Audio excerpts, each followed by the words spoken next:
Hello everyone, welcome to my channel. I hope everyone is having a wonderful day. Before starting the video, please go ahead and hit the subscribe button and give this video a like up. Erika Jayne says she's much more confident and joyful these days, and it's thanks in large part to a recent TV gig. The Real Housewives of Beverly Hills cast members spoke about the experience in a recent video for The Masked Singer Season 13, which featured her performances of The Supreme Stop, In the Name of Love, Otis Redding's Hard to Handle, Chappell Roan's Hot to Go, and more. Although she was ultimately eliminated in Week 9, April 9th, Erika said being on the competition show was nothing short of transformative. "Finale has me reflecting on my time under the mask," she wrote just hours before the finale. "I am so grateful to have been a part of the Lucky 13. Wishing the best of luck to the finalists." The video included a montage of Erika's most memorable moments from the series, in which celebrities perform live while disguised in elaborate costumes. Erika dressed up as Yorkie, a spunky canine with a bedazzled pink hoodie, a matching pink skirt, a pair of heart-shaped sunglasses, and a big hair bow. "I had a really nice time. This was a lot of fun," she said in the video. "I actually enjoyed being behind the mask more than I thought I would, and I could not stop being Yorkie." She continued, "You know, in life you are given tests, and you either pass or you fail. There was a long time, not too long ago, that life sucked. When I was fortunate enough to do The Masked Singer, it's like the delight and the joy has reemerged in a different way.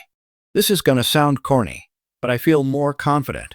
I took risks, and there's a sense of freedom about that." Erika said the show allowed contestants to get out of their comfort zone and do things they normally wouldn't consider. "I cannot believe there are tears in my eyes right now," she said. "That's something special about The Masked Singer. There's something very special here. I had so much fun." Erika will return to the stage in the upcoming weeks. She will perform at the Mighty Hoopla Festival on June 1st and at Coco London on June 3rd. Get more details on the housewife's music career, including her run as Roxy Hart on Broadway's Chicago. For over a decade, Erika Jayne has danced in stilettos on the edge of fame, crafting a persona equal parts pop diva, unapologetic provocateur, and reality television icon. Now, as she closes a significant chapter of her career, Erika isn't just stepping off the stage, she's stepping into reflection. What she's leaving behind isn't just a set list or a television season, but an era of reinvention, controversy, and raw resilience. And in doing so, she's discovering who she is without the bright lights and auto-tuned anthems. For fans who followed Erika Girardi's transformation into Erika Jayne, the past few years have been a roller coaster, both artistically and personally. Her Las Vegas residency, Bet It All on Blonde, was more than a show.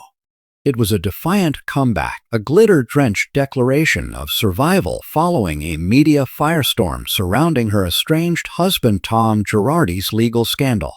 Erika performed like a woman possessed, with something to prove and nothing to lose. But now, as the residency wraps and the costumes are packed away, Erika is choosing to look inward. "This was never just about music," she recently shared in an interview. "It was about reclaiming my voice, my identity, and remembering who I was before the noise." It's easy to conflate Erika Jayne with the woman behind the wig. The bombastic pop star persona was carefully curated, blonde, bold, and bad to the bone. Songs like Expendollar IV and Painkiller weren't just club tracks. They were declarations of independence, armor against judgment, and sometimes subtle cries for help. But closing this chapter has prompted Erika to re-examine the distance between her on-stage alter ego and Erika Girardi, the woman raised in Georgia by a single mother who once waited tables before chasing her dream in LA. "In a way, Erika Jayne was my superhero," she admitted. "She got me through tough times. She let me say things I couldn't say in real life. But I think I'm ready to find out what it's like to live without the armor." When Erika joined the Real Housewives of Beverly Hills in 2015, she quickly became a standout, a self-proclaimed enigma with a closet full of couture and a Rolodex of catchphrases. But reality TV, with its unrelenting cameras and confessional demands, didn't allow Erika much space for mystery. The past few seasons of RHOBH have laid bare her personal struggles, the dissolution of her marriage, legal battles, financial scrutiny, and public skepticism. And yet, through it all, Erika rarely faltered in her on-camera composure, even as critics called her cold or calculated. But stepping away from the stage and potentially distancing herself from her housewife identity has unlocked a new emotional honesty. "I don't regret anything," she said. "Even the hard parts taught me something. I'm not the same woman I was 10 years ago, or even 2 years ago, but I'm stronger now. I know who's really in my corner." Closing a chapter often implies finality, but for Erika, it feels more like a turning point. It's not just about walking away from a residency or reality TV. It's about embracing vulnerability and letting go of performance as a survival strategy. She's learned how to rebuild in the aftermath of scandal, to stand tall in rooms filled with whispers, and to reclaim her narrative when others tried to write it for her. "There were days I didn't know how I was going to keep going," she said candidly. "But I did, and I'll keep going." Her story has become a blueprint for survival in the public eye. While others might crumble under the weight of public opinion, Erika found a way to evolve.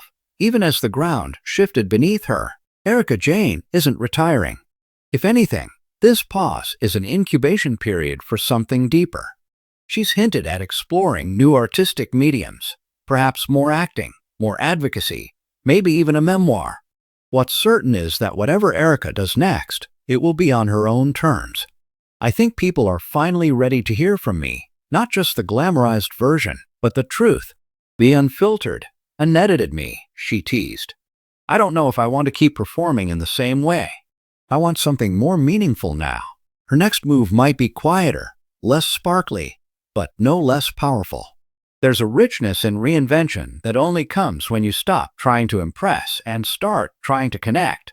As Erika walks away from the flashing lights and the echo of thunderous applause, she does so not with sadness, but with gratitude. "That chapter of my life was incredible. Wild, beautiful, painful. I poured everything into it.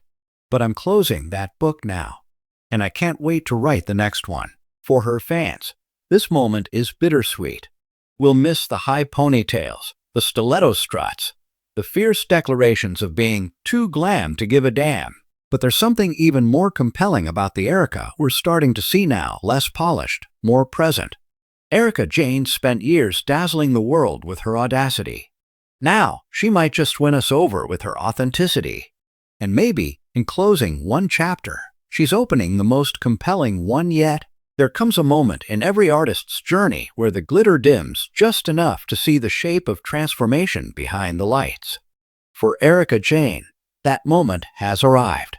The platinum blonde pop diva, Broadway alumna, and unapologetic presence on The Real Housewives of Beverly Hills is closing a major chapter in her career, and, in her own words, finally reflecting on the ride that took her from underground club stages to the bright lights of Las Vegas. It's the kind of pivot that not only signals change, but reveals who someone has become after years of reinvention, scrutiny, and survival. Erika Jayne's Las Vegas residency, Bet It All on Blonde, was more than just a stage show. It was a reclamation of self. After years of navigating legal battles, financial scrutiny, and intense public backlash following her estranged husband Tom Girardi's downfall, Erika stepped into a sequin-clad spotlight not to explain, but to express. In Vegas, she wasn't a defendant in the court of public opinion. She was a performer, a storyteller, a woman finally in control of her narrative.